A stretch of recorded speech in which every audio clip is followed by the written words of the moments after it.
Hello, welcome back to another episode of A Weekly Waypoint. Today we are taking a brief break from the Worms retrospective because I want to show you a game. You are currently looking at the Crew Motorfest, which is the third game in the Crew racing series, which is most famous for being, you know, a series of games where you can race across America to scale. This one isn't that. This one is a lot more of a Forza Horizon wannabe, and a lot of people have kind of made fun of it for that, and I think honestly that is kind of fair at like a base level. Obviously you can see where it's looked at Forza Horizon and been like, I want to do that. This already started in the Crew 2. The Crew 1 was more of like a narrative based racing game where you were like an undercover cop and it had a whole storyline. They got rid of that with a Crew 2 and tried to make it a lot more Forza Horizon-y, and then in this one they just went all out and said, what if we went Aldi brand Forza Horizon? But here's the thing though, this game's also really good. The game went on sale for £20, the gold edition was £25, I ended up getting the gold edition. And actually, before we get too much into the gameplay, I have a bit of a funny story about my purchasing journey with the Crew Motorfest. It was on sale for the same price in both places that I wanted to grab it. It was on sale £20 on both Xbox and PC, and I thought, where am I gonna buy this? And eventually I decided to buy it on Xbox because I had the Crew 2 save over there which I could import my car collection from. Not the one I'd spent the most time on. I'd spent the most time in the Crew 2 on PS4, but whatever. They're Ubisoft games, so sometimes when they're a few years old they get really cheap and it's easy to just buy another copy in another place. In fact, I bought the Crew 2 on Steam for 89p the other day just because then I've got it in another place and it's 89p. But yeah, I bought it on my Xbox Series S in the end for that reason, and just because I have most racing games on my Xbox Series S. And then I played it and it was sub 30 frames a second with no performance mode options, and I went, huh, I haven't really run into this problem on my Series S yet. I've had my Series S since it launched, and I would say maybe Starfield might be the only other time when I've been disappointed in the performance of a game on a Series S, but that now does have performance mode apparently. I've yet to try that out. And so I thought to myself, you know what? I'm gonna get a refund, and I got a refund, and I put that money towards the Steam version, so you're currently watching footage of the PC version, because I keep forgetting I have a nifty little 3060 that can run modern games pretty dang well. I can run it on Ultra, this is high settings.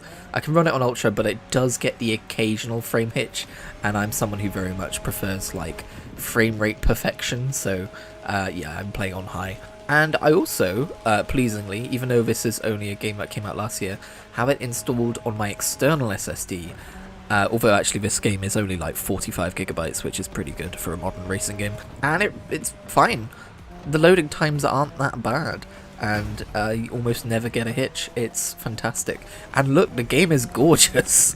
This game is absolutely beautiful. I love it. There's a stretch of coast down, I want to say the east side of the island, where it gets volcanic and they do some really fun things with the beaches and the little rocky ranges there. Oh my god, it's absolutely wonderful. So here's the thing, right? This game is no longer set in America to scale. It's no longer like this absurdly large open world game, but I'm not sure that it needs to be anymore. The Crew 2 exists and will always exist, thankfully. They've finally committed to giving it an offline mode before they end the service for it, because for those of you who don't know, the Crew 1 is no longer playable. And I wouldn't have bought the Crew Motorfest if they hadn't solved this issue for the Crew 2, because otherwise what are you doing? Still wish they would go back and fix up the Crew 1, but I think they kind of don't see the point because it's the same setting and they probably think the Crew 2 just does the same thing but better, but I think they should go back and fix up the Crew 1 with an offline mode. I actually bought the Xbox version fairly close to its closure without realising it. But yeah, while the Crew 2's shtick of being able to play across the entirety of America was cool, there were also massive like swathes of like fairly undetailed landscape, and that's not the case here. So far, I've played, just to be transparent, I haven't put a huge amount of time into this game yet.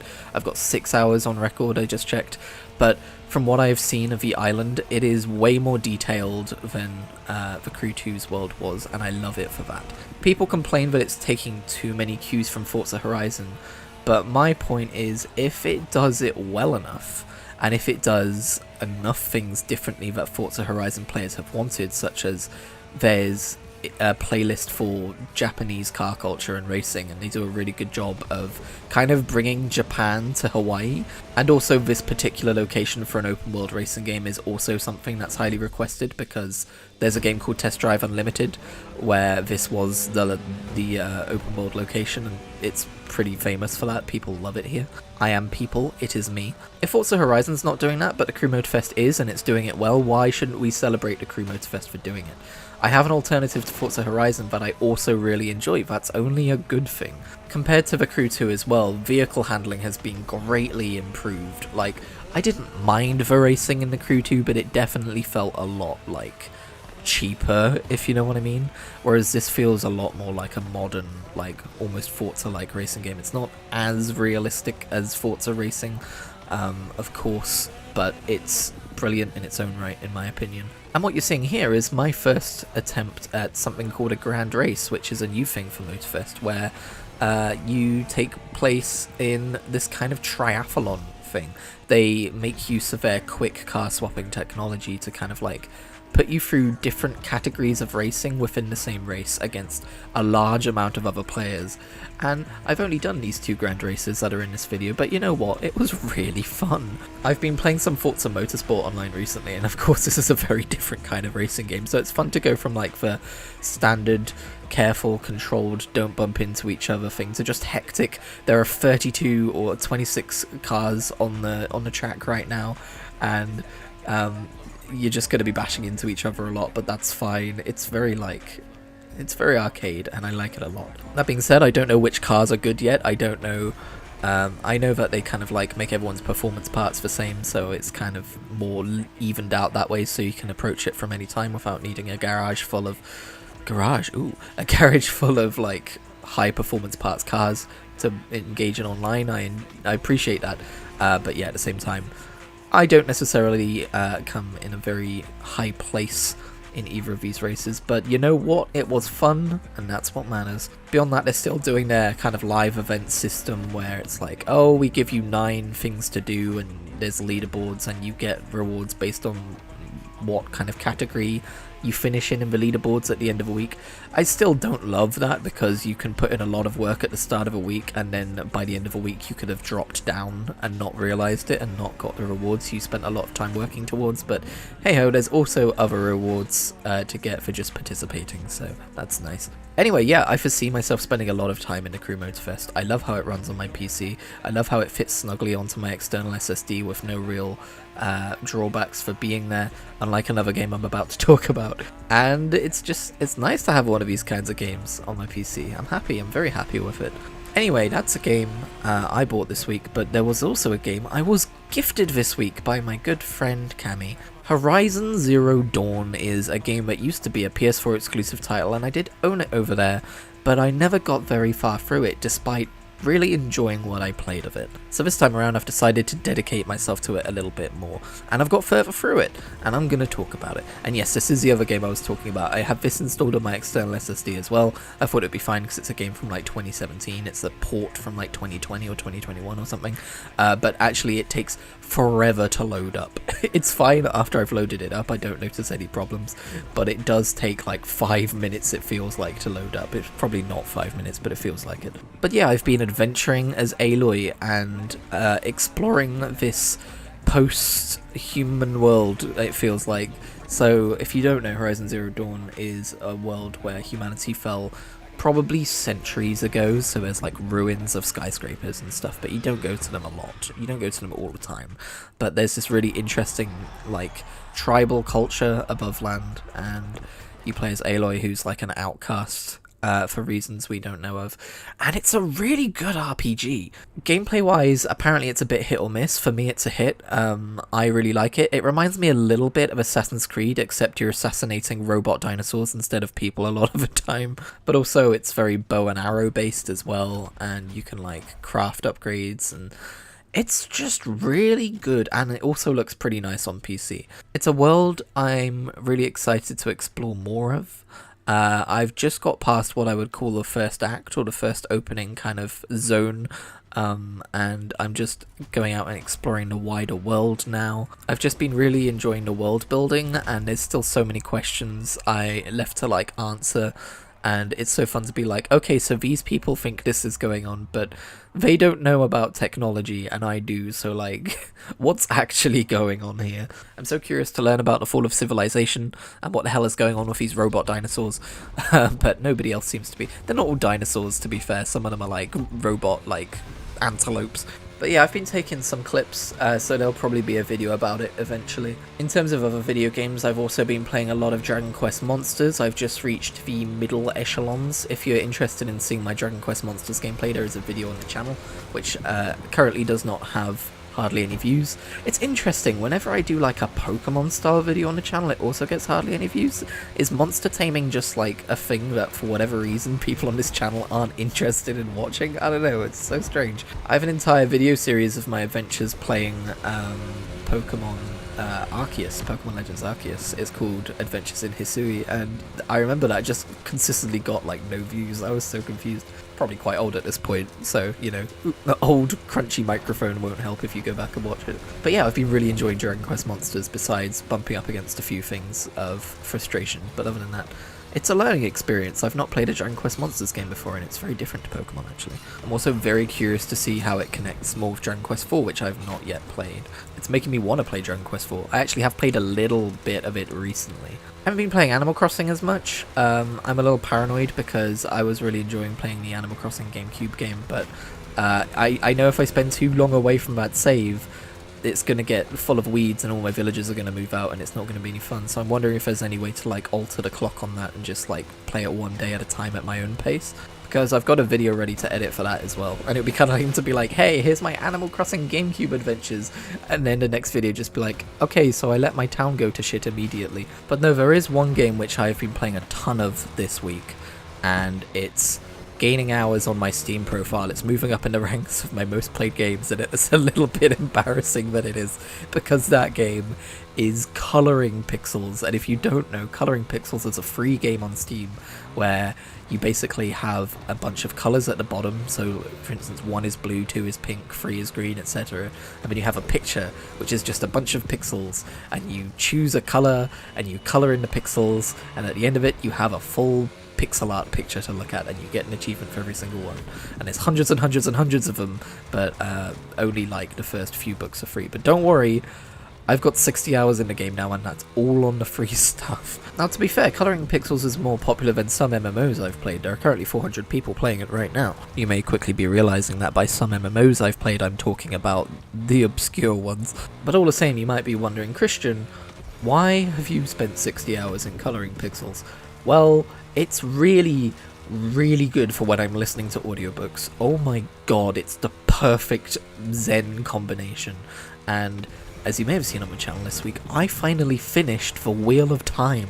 Took me 3.5 years, but I bloody well did it. And I've spent most of my week off just in Coloring Pixels, listening to the audiobook of the final book while I'm colouring in different places. And now I can associate certain pixel art images with certain parts of the story. I'm currently doing a 400 by 400 pixel one, and it's lasted most of the second half of the book. And hey, here's what I'm reading next, because I've continued this trend. I've decided that it is long past time for me to read Lord of the Rings, and I've given it a try before. I've got a Kindle edition, but Tolkien's writing is kind of impenetrable sometimes. But here's the thing, I'm thinking, if I was able to read all of Wheel of Time at its most glacial pace through Audible, surely I can Audible Lord of the Rings. So I mentioned a few possibilities at the end of my Blurble Reasoning video as to what I was going to do next. I have now decided to do Lord of the Rings next, and I'm doing the Andy Serkis narration purely because the Rob Inglis one is like really out of date and it sounds like it was recorded on a toaster. I enjoyed the Rob Inglis version of A Hobbit back in 2020, but this was before Andy Serkis recorded his stuff. And Andy Serkis is an exceptional audible narrator for The Hobbit. Obviously he does the voice of Gollum in the movies, so we're going to be hearing that later, I'm sure, but like he just gives every character so much personality. And honestly, it's made the book, because I have read these parts of the book already that I've listened to on Audible, it's made him more entertaining for his performance. It's fantastic. I recommend listening to audiobooks to anyone who has trouble reading as an adult. Honestly, it's really good, especially when you pair it with something like Colouring Pixels. I did also resubscribe to RuneScape yesterday, but it was I've kind of got regret over it. So, first of all, they're upping their Premier membership package from £60 to like £75 in a few days.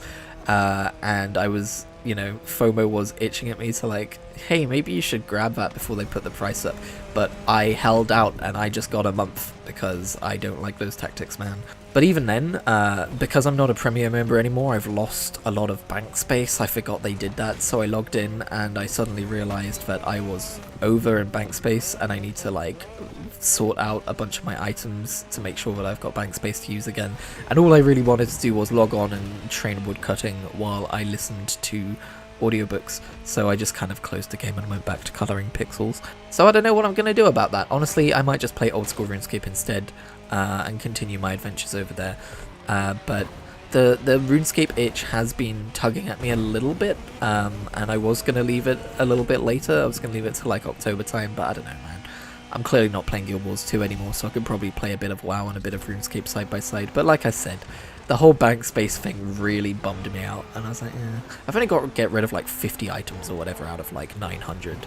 But yeah, I was just like, ugh, I don't want to do this right now, so I went back to Colouring Pixels. I feel like I want to make a video about why more people should try and listen to audiobooks. Not specifically Audible, other services are available, hashtag not sponsored. But I have so many friends who are like me and fell out of love with reading as they got older for various reasons, and really want to get back into it.